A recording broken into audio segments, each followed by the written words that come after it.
Well, we are a famous place, and this is the only explosion that's going to happen in Nashville today. Hey guys, what's up, and welcome back to the channel. You guys are watching Talks with Ryan. Like, share, and make sure and hit that subscribe button, and let's get into today's video. Hey guys, what's up? In case most of y'all are wondering who this is, this guy laughing about the Nashville explosion, well, it's the mayor, John Cooper of Nashville, Tennessee. And I did a video on John just a while back, how he was suppressing the new virus cases in order to prolong this so-called lockdown. Now, I found that little bit of information kind of disturbing, but also very interesting considering the type of person that John Cooper shows the whole world that he truly is. Now, let's get on into some other information about this whole event that happened in Nashville. Investigators matched DNA evidence from the Nashville blast site to the bomber's glove and hat. Now, here's something that's still going around Twitter, and it shows that they're still looking, and if you have a recent photo or any whereabouts, to contact the Memphis FBI. Why are they still looking for this guy when they have come out on Fox News and all the other mainstream outlets claiming that the remains found at the site matched the man that they think done the deed? You know, it don't make any sense. It's really confusing a whole lot of people, and it's got me in a bind basically, because I thought, well, it looks like, you know, all the other stories, they found the lone criminal and case closed. So let's move on to the next one, right? Wrong. Guys, my very first thought when I heard that there's possible tissue remains from somebody who was inside that RV at the time that it exploded, the BS meter tacked out in my head. Now, there's no possible way that somebody could have been inside that and anything of their body at all, or anything that was inside or on or around that RV would still be in that same location. And on that note, here's a brief interview from a federal agent that explains things almost exactly the way I just explained them to you guys.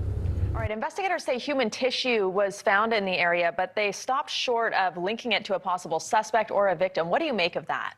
What's interesting is that the speculation about this being human tissue, the likelihood of it being someone who was in that vehicle is going to be very low. If that explosion, based on the images that we've seen thus far, was of the impact that we suggest it is, that person inside would have been vaporized. I would hardly doubt we're going to find any tissue from anybody who might have been inside that vehicle, but certainly someone who may have been in the area, someone who may have been walking, evacuated and came back perhaps. You may find someone there, hopefully not. So if that's not weird enough, check this out. The Nashville bomber was a mastermind at rigging explosive, but accidentally dropped his passport at the scene of the crime. I mean, I would imagine that most criminals probably wouldn't even take any form of identification to any crime, let alone a massive explosion downtown Nashville, Tennessee. Now, what this reminds me of, just like every big event we have in this country, or a lot of them overseas even, the ID was found amongst the rubble. Just like when that so-called plane flew into those two big giant buildings. You guys know what I'm talking about. The ID from the pilot was laying on top of the rubble in pristine condition. And I mean, I should have been an investigator, I guess, because nowadays investigators, they have it made.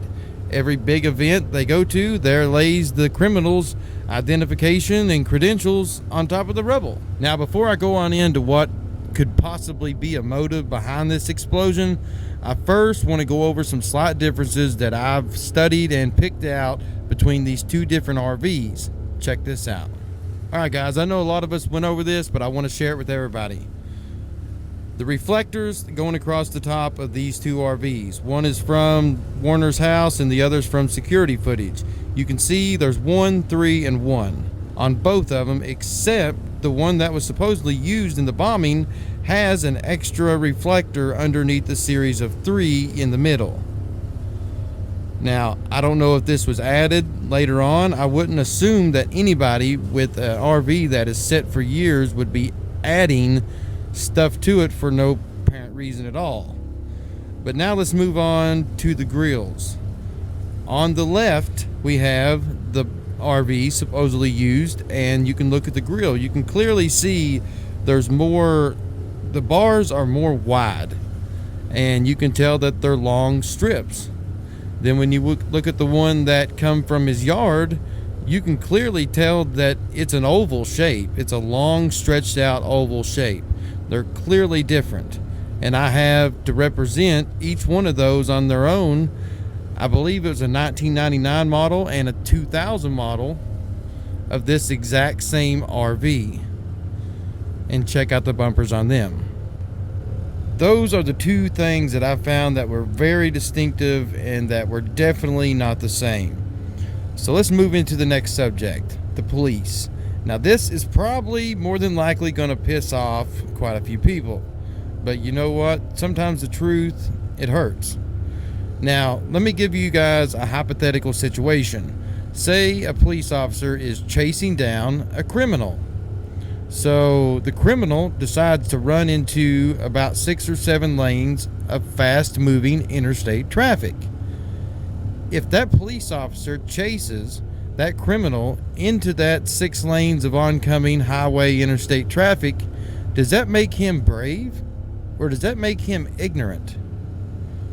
I mean, I've always heard the quote, you know, you got to be dumb to be tough, but that don't really apply with bombs. So just let me reiterate my question one more time, because there's a fine line between brave and dumb, or ignorant, may I say.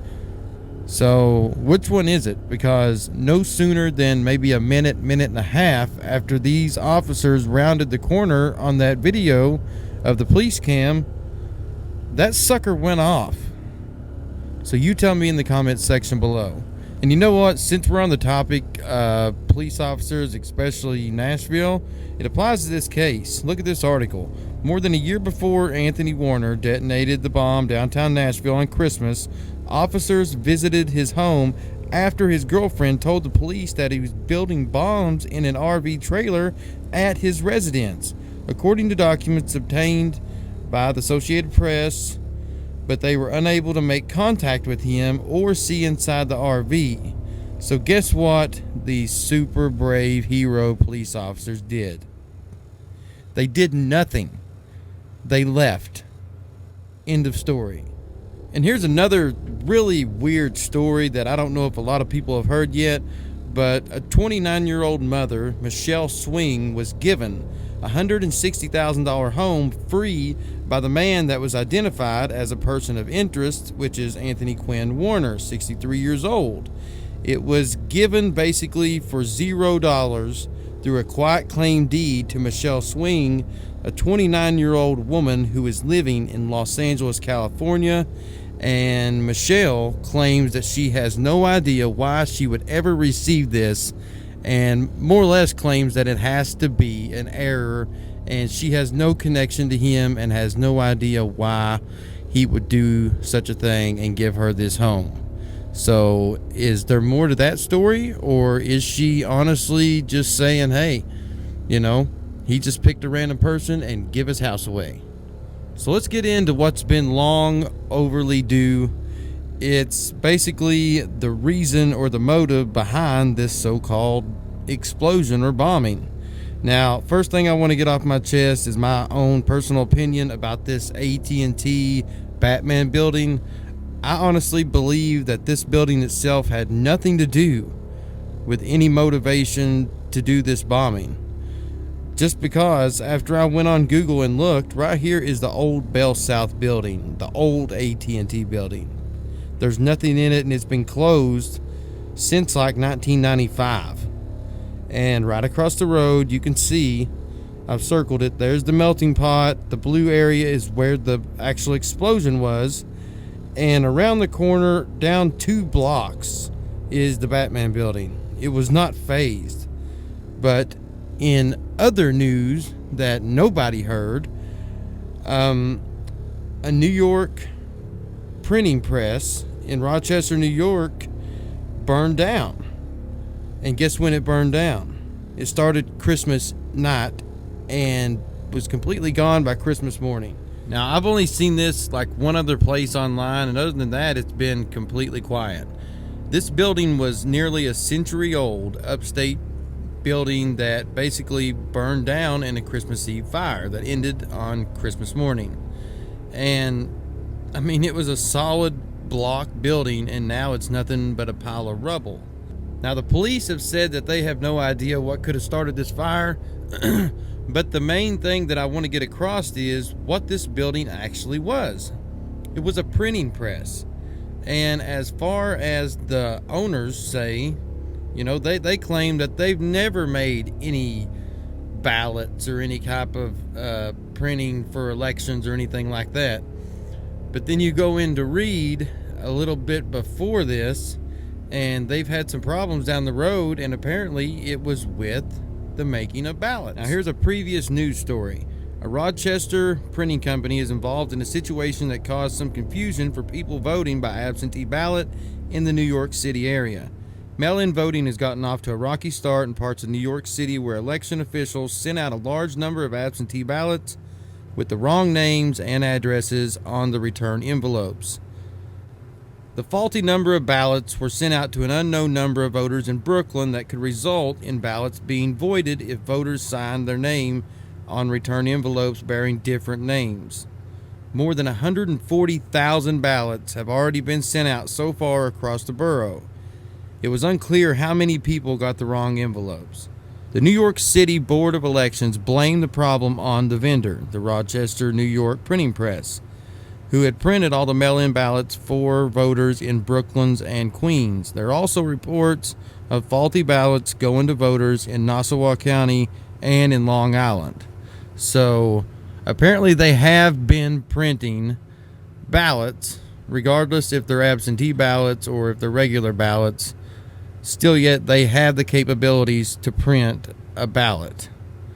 Now, when you look at a machine like that, you know, if say there is 100% and they have it in their hand and we just don't know, and they are faulty ballots out there, they could look at that, you know, with some type of looking device. I don't know what they would use, a microscope or something, and they could look at little machine marks that only their machines made. But the only way to verify that they were, you know, papers that had come from that press and that press only, they would have had to went in beforehand or have some type of flyer or something to prove it against.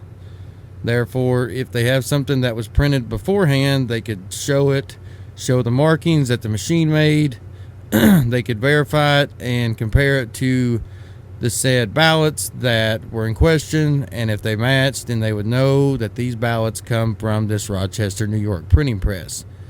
But coincidentally enough, the printing press is no longer there. It's nothing but a pile of rubble. So therefore, if any investigation is done, they better have some evidence from before the press was burnt, because as far as what's left in that building is now all gone. And all the while that was on fire, everybody else in the country and probably across the whole entire world was looking at downtown Nashville, Tennessee. And guys, pretty much that's my thoughts on this whole event up to where we're at right now.